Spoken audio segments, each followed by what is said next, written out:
Brisbane is tipped to record 69,000 people through its domestic and international terminals, marking the busiest day for the city's airport since before the pandemic. But 2 in 5 Australians say they can't afford accommodation and travel expenses, and they're putting on hold any Easter travel plans this year. Joining us live now is Margy Osmond. She's the CEO of the Tourism and Transport Forum. Margy, always good to see you. Thanks for your time. It sounds like a lot of us are choosing to stay home this year, ignoring the strangeness of the last couple of years of pandemic times. Is that normal at this time of year, or is the cost of living, do you think, biting particularly hard this year? I think it is absolutely the cost of living. I mean, certainly when we surveyed people before Christmas about the summer holidays, there was a feeling that people were having their big bash at that summer holidays around Christmas and were very concerned about what the cost of, interest rates, groceries, power, whatever else it might be. And I think that level of concern is now solidified a bit in terms of these holidays, and something like 57% of people said it was definitely impacting their decision on how they chose to have a holiday. And something around 60% of people are in fact staying home. But staying home may mean travelling in their own state and having some great other experiences. It's just not the same as going away. Yeah, when we look at where people are going, are we still being pretty cautious and staying within our own states, or are we seeing travellers starting to get a bit more adventurous again? I think people have been very adventurous. I think there's been a bit of a surge of travel of people going overseas, and certainly places like New Zealand, obviously from a visiting friends and family perspective, and Europe and the US are still popular.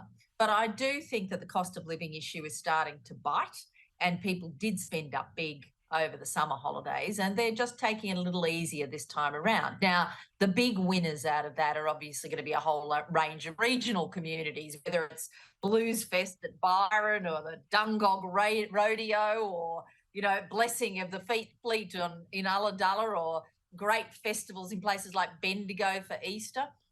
People are taking advantage of what's on offer at home. The big problem for us is the lack of international visitors. So while those numbers are improving, they're nowhere near where we need them to be. And any softening in the domestic market makes us very vulnerable when we don't have those international visitors coming here and spending their cash and filling the gap. Yeah, and what are those numbers like, Margy, when you look at those foreigners coming to Australia? How are they comparing at the moment with pre-pandemic levels? Well, look, you were talking about people coming through airports. Well, Sydney Airport expects something like 2.4 million people to go through the airport over this holiday period. And a reasonable chunk of those, probably something over 800,000, are going to be internationals. There's a peak period, and we'd expect that. And a lot of that is going to be visiting friends and relatives still post-pandemic.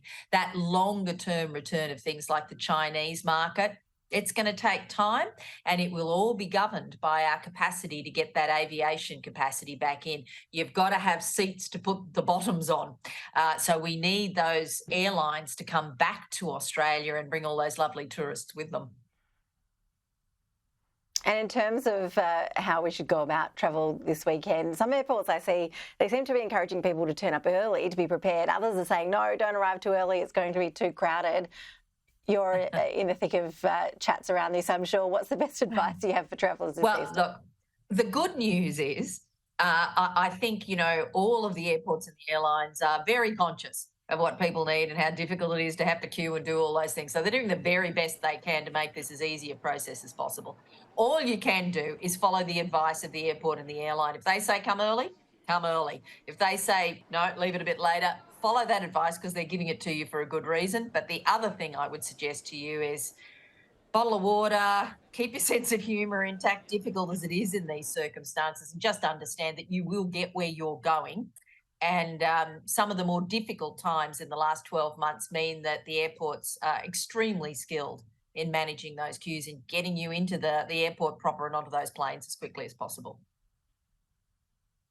Margy Osmond, really appreciate you joining us. Thank you.